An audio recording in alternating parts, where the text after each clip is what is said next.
आज हम class 10th के तीसरा चैप्टर है रसायन शास्त्र का, जो बहुत ही इंपॉर्टेंट है। जनरल कंपटीशन वगैरह में भी आता है, पॉलिटेक्निक एग्जाम में भी आता है।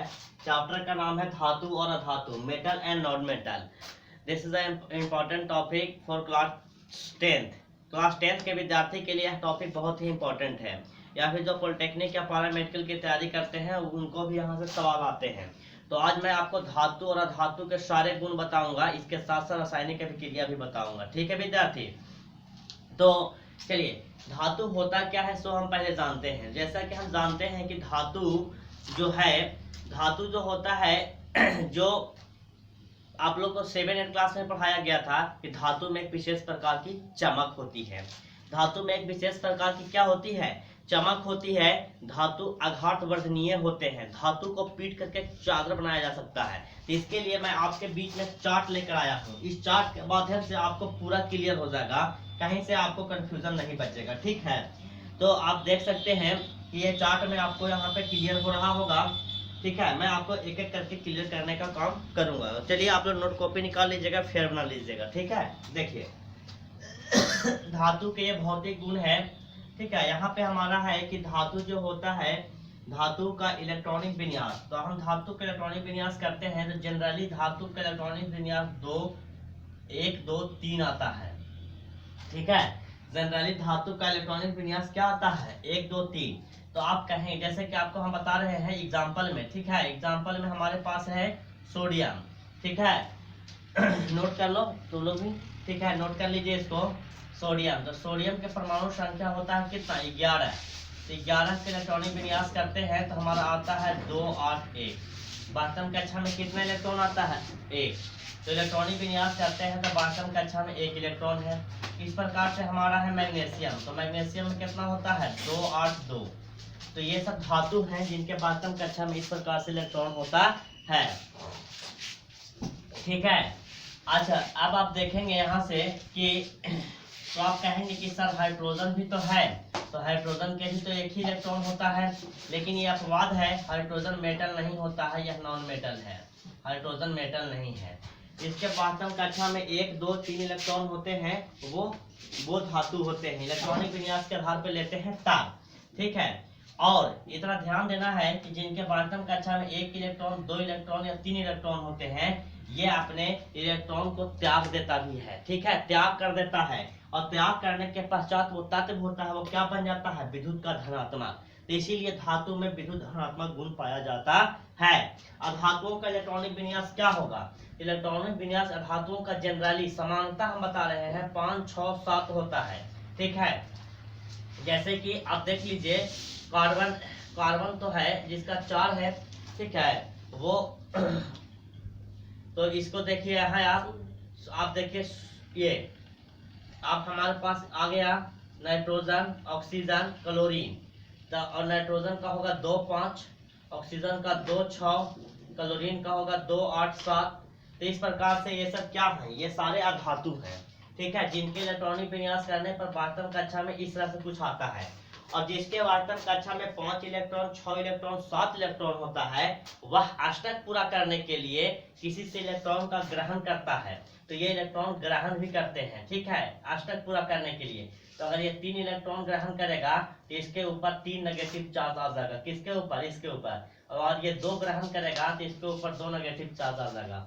और ये अगर 1 ग्रहण करेगा तो इसके ऊपर एक नेगेटिव चार्ज आ जाएगा। क्यों ग्रहण कर रहा है विद्यार्थी? ग्रहण इसलिए कर रहा है कि क्लोरीन ग्रहण इसलिए कर रहा है क्योंकि इसको अष्टक पूरा करना है। वास्तव कक्षा में इसके 5 इलेक्ट्रॉन थे, 5 और 3 8, तो 8 हो गया ना। तो 8 आया तो लिया ना, तो लिया इसलिए ये कब्जा है। ठीक है, ये 2 लिया ना इसलिए 2 इस पर माइनस है, ये 1 लिया ना इसलिए इस पर 1 माइनस है। तो इस तरह से जो ये होते हैं विद्युत के ऋणात्मक तत्व। तो आता है कि अधातु जो होते हैं उसमें विद्युत ऋणात्मकता का गुण पाया जाता है, क्योंकि ये इलेक्ट्रॉन का ग्रहण करते हैं। ये इलेक्ट्रॉन का क्या करते हैं? ग्रहण करते हैं। ठीक है, और इसमें विद्युत धनात्मक गुण क्यों होता है?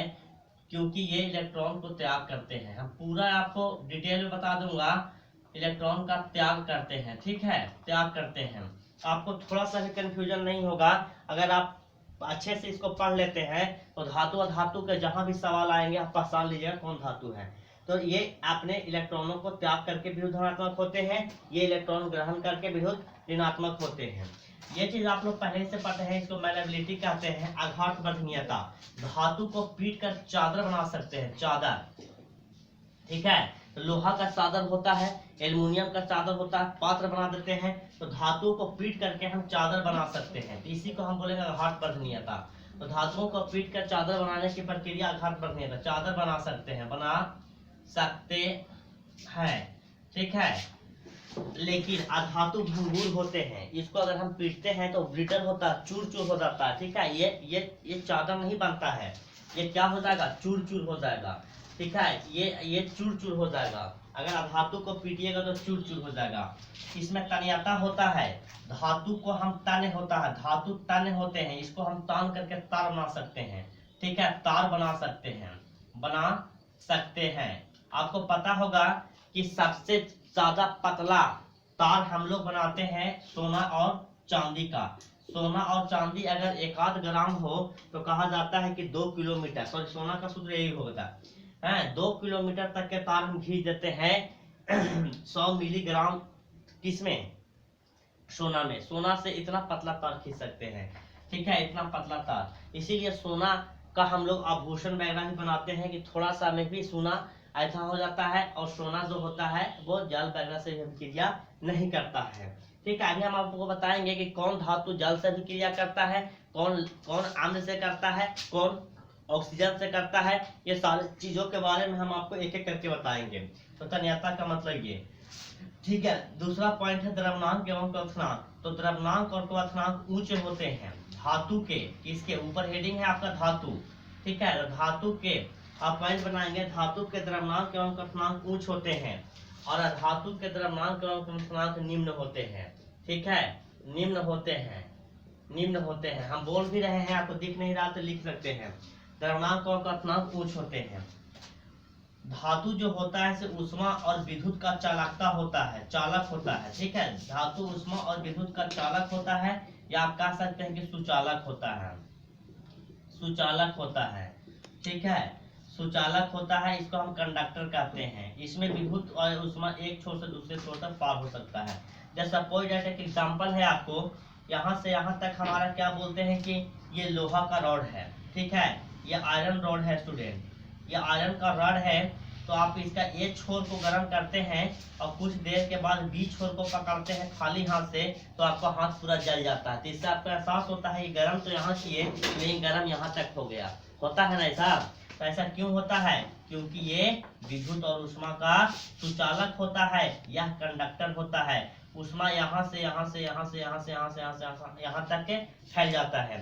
अगर एल्युमिनियम का तार है या कॉपर का तार है, तो अगर बिजली के खंभा में जहाँ लाइन आता है उसके एक छोर में हम फंसाते हैं और दूसरे छोर को आप अपने हाथ में रखिएगा तो आपको लाइन का झटका भी मारता है, क्योंकि ये विद्युत का ऊष्मा का सुचालक होता है।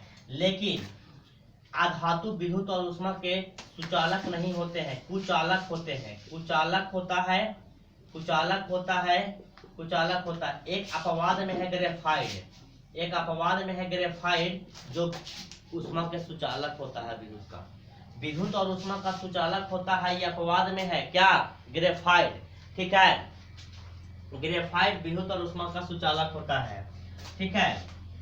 चमक, धातुओं में एक विशेष प्रकार की चमक पाई जाती है।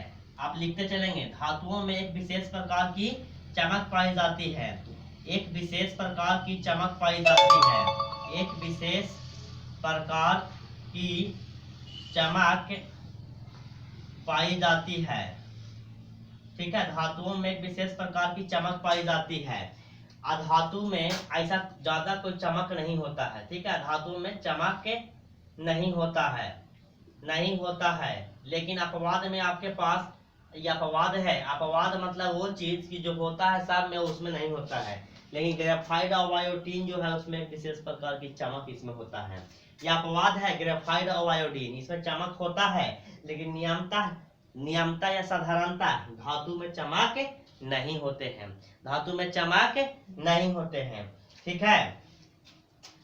वहां पर कहाँ बैठे हैं, कठोरता, कठोरता जो होता है धातु का देख रहे हैं ये कठोरता। तो धातु प्रायः कठोर होते हैं, धातु प्रायः कठोर होते हैं, ठीक है, कठोर और मजबूत होते हैं, कठोर और मजबूत होते हैं कौन? धातु। लेकिन अधातु जो होता है यह मुलायम होता है, मुलायम होता है, मुलायम होता है।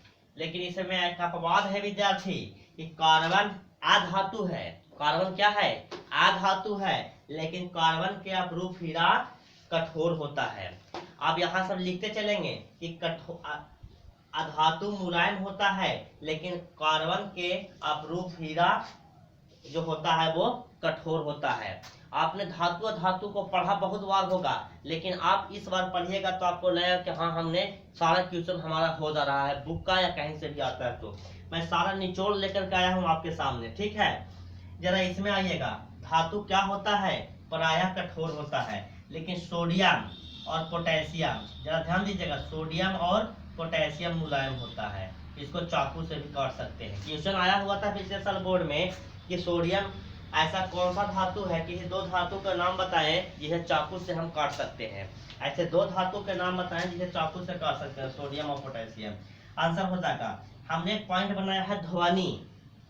तो धातुओं को अगर पीटिएगा या धातु को धातु में बदलिएगा तो एक विशेष प्रकार का ध्वनि उत्पन्न होता है, एक विशेष प्रकार का ध्वनि उत्पन्न होता है, ठीक है। लेकिन ऐसा कुछ नहीं है, अधातुओं में कोई ध्वनि उत्पन्न नहीं होता है, कोई ध्वनि उत्पन्न नहीं होता है, ठीक है। लिखते चलिएगा, कोई ध्वनि उत्पन्न नहीं होता है।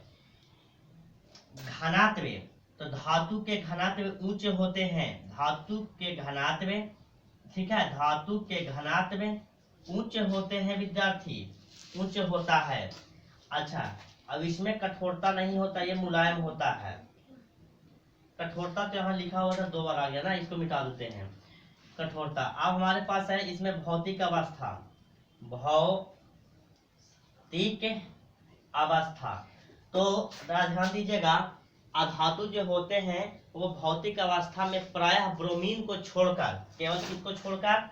ब्रोमीन को छोड़कर ठोस और गैस की अवस्था में होते हैं, ठोस और गैस की अवस्था में होते हैं, प्रायः ठोस और गैस की अवस्था में होते हैं। केवल किसको छोड़ करके? ब्रोमीन को छोड़ करके। तो आप कहिएगा कि धातु की भौतिक अवस्था क्या, धातु की भौतिक अवस्था क्या होता है सर? तो धातु की भौतिक अवस्था, मिटाने मत दीजिएगा, धातु की भौतिक अवस्था होता है कि यह प्रायः कठोर होते हैं, लेकिन एक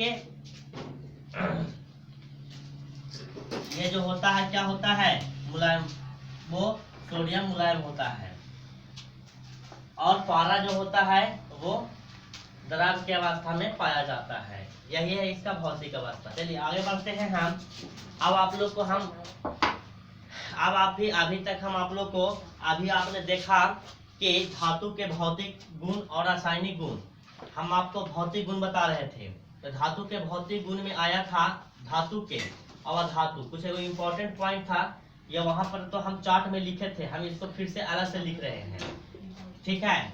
बहुत सारे जो टीचर्स होते हैं बस इतना ही बता देते हैं कि धातु जो अपने इलेक्ट्रॉनों को त्याग करता है वही धातु होता है, ठीक है। या जिसके बातम कक्षा में 1 2 3 इलेक्ट्रॉन्स होते हैं वही धातु होते हैं। जैसे कहाँ से आया बातम कक्षा वाली बात? तो ये इलेक्ट्रॉनिक विन्यास से आया। मैं इलेक्ट्रॉनिक विन्यास आपको अभी नहीं पढ़ाया हूँ, मैं पढ़ाऊंगा। अब धातु जो होते हैं उसके बातम कक्षा में प्रायः 5 6 7 इलेक्ट्रॉन होते हैं। तो यहाँ पे आएगा इलेक्ट्रॉनिक विन्यास। जैसे आपके पास है सोडियम, तो सोडियम के 11, तो 2 8 1, ठीक है। हमारे पास है मैग्नीशियम 12, 2 8 2। हमारे पास है एल्युमिनियम 13, ठीक है, 2 8 3। अब हमारे पास है, हमने अभी लिया था, ठीक है, अभी हमने लिया था, तो यहाँ से क्या होगा ये अभी हमने इसको फ्लोरीन, तो ये हमारा आया था 2 5 2 6 2 8 7, ठीक है। ये हमारा आएगा 2 7। ये इस तरह से इलेक्ट्रॉनिक विन्यास आ रहा है, देख रहे हैं ना आप। चलिए, तो हमारा जो अभी देखिए, अभी हमारा ये इलेक्ट्रॉनिक विन्यास है इसका। इलेक्ट्रॉन्स है बाह्यतम कक्षा के 1 2 3, ठीक है, बाह्यतम कक्षा के इलेक्ट्रॉन है और ये भी बाह्यतम कक्षा के। इसको हम लोग अंग्रेजी में आउटर सेल कहते हैं, ठीक है ना, आउटर शेल इलेक्ट्रॉन्स हैं, तो इसमें होते हैं। तो जब धातुओं के जो आउटर शेल इलेक्ट्रॉन्स होते हैं वो 1 2 3 होता है, तो ये जो होता है वो प्रायः त्याग कर देता है। क्या करता है? त्याग देता है, दे देता है दूसरों को। और ये जो होते हैं यह प्रायः ग्रहण करते हैं। ठीक है, ग्रहण करते हैं, इलेक्ट्रॉन लेते हैं। तो ग्रहण कैसे करते हैं, लेते कैसे हैं, देते कैसे हैं, ये चीज मैं आपको दिखाता हूँ। इसका स्क्रीनशॉट ले लीजिएगा। तो क्या होता है देखिएगा, तो धातु विद्युत के धनात्मक होता है। कैसे? तो सोडियम है हमारे पास, तो 2 8 1 है इसका। ठीक है, ये अपना, अच्छा अब हम एक क्लोरीन है, तो क्लोरीन का हो गया 2 8 7। तो इसको 12वीं कक्षा में अष्टक पूरा करना है ना, इसके 12वीं कक्षा में अष्टक पूरा करना है। तो अष्टक पूरा करने के लिए 8 इलेक्ट्रॉन होना चाहिए, और इसके भी कितना होना चाहिए? 8 इलेक्ट्रॉन। तो 8 इलेक्ट्रॉन पूरा होने के लिए अभी तो इसका 8 किसी से 7 लेगा तब ना 8 पूरा होगा, और ये किसी से 1 लेगा तब पूरा होगा।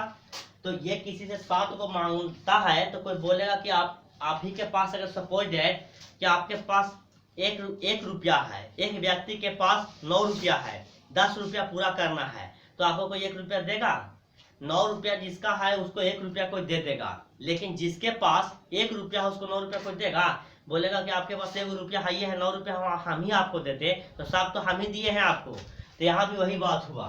क्लोरीन कहेगा कि हमारा 7 इलेक्ट्रॉन, हम 7 को आपको क्यों देंगे, आप ही हमको दे दीजिए। तो ये कहेगा ठीक है, हम आपको दे दिए। सोडियम जो था वो अपना 1 इलेक्ट्रॉन को त्याग दिया और 1 इलेक्ट्रॉन को ले लिया। तो सोडियम का इलेक्ट्रॉनिक विन्यास था 2 8 1। ये अपना 1 इलेक्ट्रॉन दिया तो हो गया सोडियम प्लस, तो इसका इलेक्ट्रॉन हो गया 2 8। और ये क्लोरीन का था 2 8 7, तो ये 1 इलेक्ट्रॉन लिया मैंने प्लस, तो इसका हो गया क्लोरीन माइनस, ये हो गया 2 8 8। इसकी जो संरचना हो गई आर्गन जैसा हो गया। मैं पूरा डिटेल में आपको बताऊंगा, और अभी आप बस देखिएगा। अगर आपको लास्ट होते होते अगर हमारा पढ़ाया हुआ पढ़ाई समाज में अगर आपको आता है, तो आप हमारे वीडियो को लाइक कीजिएगा, और हमारे चैनल को जब आप नए होंगे तो सब्सक्राइब जरूर कर दीजिएगा। ठीक है, जब अच्छा लगेगा तो, और अच्छा लगेगा तो लाइक भी कीजिएगा, नहीं तो डिसलाइक जरूर कीजिएगा। चलिए, तो ये हमारा है, ये किसका संरचना ले लिया? ये संरचना ले लिया नियॉन का। नियॉन जैसा हो गया, ठीक है, नियॉन जैसा हो गया। कभी कभी आपको क्वेश्चन ऐसे भी पूछ देगा कि 2 8 इलेक्ट्रॉनिक विन्यास किस तत्व के परमाणु का है? ऑप्शन 1 में रहेगा, ठीक है, सोडियम, 2 में रहेगा एल्युमिनियम, 3 में रहेगा मैग्नीशियम, 4 में रहेगा इनमें से कोई नहीं।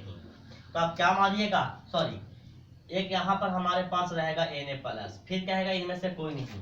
तो आप तो कहिएगा कि 2 8 तो नियॉन तत्व का परमाणु होता है, 2 8 तो नियॉन तत्व का परमाणु होता है, नियॉन तो इसमें है ही नहीं।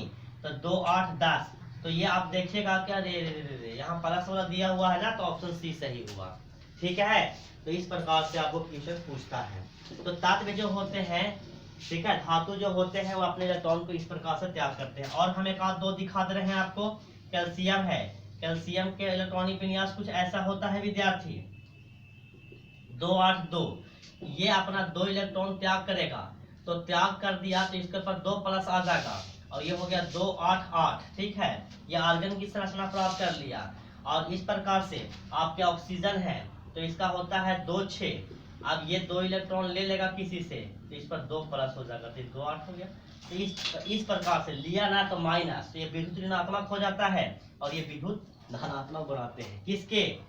धातु विद्युत धनात्मक होते हैं और ये विद्युत ऋणात्मक होते हैं। जरा आप देखिएगा, यहाँ ऑक्सीकरण संख्या की वृद्धि हो रही है। किसी भी तत्व का ऑक्सीकरण संख्या 0 होता है, और यहाँ पर 2 हो गया, तो ये वृद्धि हुआ है। जब ऑक्सीकरण संख्या की वृद्धि होता है तो ऑक्सीकरण भी होता है, तो धातुओं में ऑक्सीकरण भी होता है। ये भी आपसे यहाँ सेट कर जाएगा, धातुओं में ऑक्सीकरण होता है, धातु में ऑक्सीकरण होगा। ठीक है, और यहाँ जरा देखिए, यहाँ 0 है, यहाँ -2 है, तो यहाँ पे कमी हुआ है, यहाँ पे क्या हुआ है, अपकरण।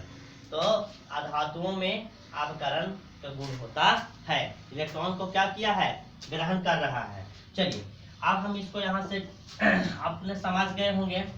थोड़ा सा मैं आपको कुछ रासायनिक गुण भी बता देता हूँ। आप कहिएगा कि सर रासायनिक गुण कुछ भी नहीं बताए, तो आप लिखिएगा जल्दी जल्दी। धातुओं के रासायनिक गुण। रासायनिक गुण क्या होता है? धातु के रासायनिक गुण। तो हम पहला लिखेंगे ऑक्सीजन से अभिक्रिया। धातु ऑक्सीजन से अभिक्रिया करते हैं तो क्या होता है विद्यार्थी? ऑक्सीजन से अभिक्रिया। तो धातु को ऑक्सीजन से अभिक्रिया करवाते हैं तो धातु के ऑक्साइड बनता है। क्या बनता है? धातु के ऑक्साइड बनता है। ठीक है, धातु के ऑक्साइड बनता है। चलिए देखते हैं एग्जाम्पल। लिख दीजिएगा आप कि जब धातु ऑक्सीजन से अभिक्रिया करती है तो वह धातुओं का ऑक्साइड बनाती है और ये ऑक्साइड भास्मिक होते हैं। और जो ऑक्साइड होते हैं धातु के, ठीक है, ये जो ऑक्साइड होते हैं ये भास्मिक होते हैं। ठीक है, ये कैसे होते हैं? भास्मिक। तो जैसे कि हमारे पास सोडियम है, अब सोडियम ऑक्सीजन से अभिक्रिया किया तो क्या होगा? Na2O। ये हमारा इसका नाम होता है सोडियम ऑक्साइड बन गया। इसको सोडियम मोनोऑक्साइड ही बोलते हैं। ठीक है, तो ये इस प्रकार से सोडियम क्या है? सोडियम एक धातु है और वो क्या है? वो ऑक्सीजन है, तो O फोर ऑक्सीजन। तो इस प्रकार से इसका निर्माण होता है। ठीक है, अब और भी आप एग्जाम्पल ले सकते हैं। अब ये जो ऑक्साइड बना, ये धातु का ऑक्साइड भास्मिक है। ठीक है, और जब ध्यान दीजिएगा धातु के जो ऑक्साइड होते हैं वो अम्लीय होते हैं। इसकी अभिक्रिया अगर हम करते हैं जल के साथ तो क्या बना देगा? या सोडियम हाइड्रोक्साइड बनेगा। ठीक है, अब इसको थोड़ा बैलेंस कर देंगे तो 2 यहाँ है, 2 यहाँ है, 2 से गुना हो जाएगा तो ये बैलेंस हो जाएगा। तो ये सोडियम हाइड्रोक्साइड बन गया। तो ये अब इसमें इसको हम लोग कुछ ये 2 बार अभिक्रिया इसको करवा दिए। ठीक है, तो देख लीजिएगा बैलेंस है कि नहीं। 2 यहाँ है, 2 हो गया, यहाँ से 2 2 2। ठीक है, तो इस प्रकार से आपको इसको अभिक्रिया करवाइएगा तो ये बन जाता है। कुछ धातु के ऑक्साइड ऐसे होते हैं जो अम्लीय और भास्मीय दोनों होते हैं, उसको हम लोग कहते हैं द्विथार्मी ऑक्साइड। ठीक है, जो अम्लीय भी होते हैं और क्षारीय भी होते हैं। तो अम्लीय क्या होता है? Al2O3 और ZNO। ठीक है, और हमारा होता है PbO और BeO। ये जो होते हैं ये धातु के वैसे ऑक्साइड हैं जो अम्लीय और, ध्यान दीजिएगा, और भास्मिक दोनों होते हैं विद्यार्थी, दोनों होता है। ठीक है, ये अम्लीय और भास्मिक दोनों होता है। ठीक है, और ये दोनों जो होता है इसी को द्विधार्मी ऑक्साइड कहते हैं। इसे क्या कहते हैं? द्विधार्मी ऑक्साइड कहते हैं। चलिए, तो ये हमारा धातु के ऑक्सीजन से अभिक्रिया हो गया। ठीक है, ऑक्सीजन से अभिक्रिया हो गया। चलो जरा देखते हैं। अब हम लोग एक दो और इम्पोर्टेंट है, जैसे जल से अभिक्रिया। ठीक है, जल से अभिक्रिया दूसरा लिखते हैं, जल से अभिक्रिया।